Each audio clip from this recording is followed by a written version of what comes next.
एक व्यक्ति ने एक मुनि से पूछा, मेरे भाग्य में कितना धन है? मुनि ने जवाब में कहा, 1 रुपया रोज तुम्हारे भाग्य में है। व्यक्ति बहुत खुश रहने लगा। उसकी जरूरतें 1 रुपये में पूरी हो जाती थी। एक दिन उसके मित्र ने कहा, मैं तुम्हारे सादगी जीवन और खुशी देखकर बहुत प्रभावित हुआ हूँ और अपनी बहन की शादी तुमसे करवाना चाहता हूँ। उस व्यक्ति ने कहा, मेरी कमाई 1 रुपया रोज की है, इसको ध्यान में रखना, इसी में से ही तुम्हारी बहन को गुजारा करना पड़ेगा। मित्र ने कहा, कोई बात नहीं, मुझे रिश्ता मंजूर है। अगले दिन से उस आदमी की कमाई 11 रुपया हो गई।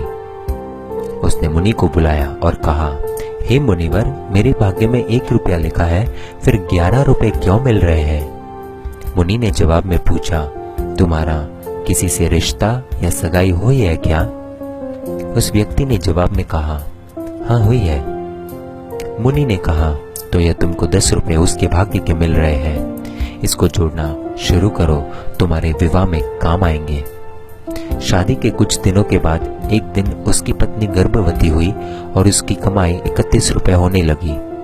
फिर उसने मुनि को बुलाया और कहा, हे मुनिवर, मेरी और मेरी पत्नी के भाग्य के 11 रुपए मिल रहे थे, लेकिन अभी 31 रुपए क्यों मिल रहे हैं? क्या मैं कोई अपराध कर रहा हूँ? मुनिवर ने कहा, यह तेरे पुत्र के भाग्य के 20 रुपए मिल रहे हैं। हर मनुष्य को उसका भाग्य मिलता है।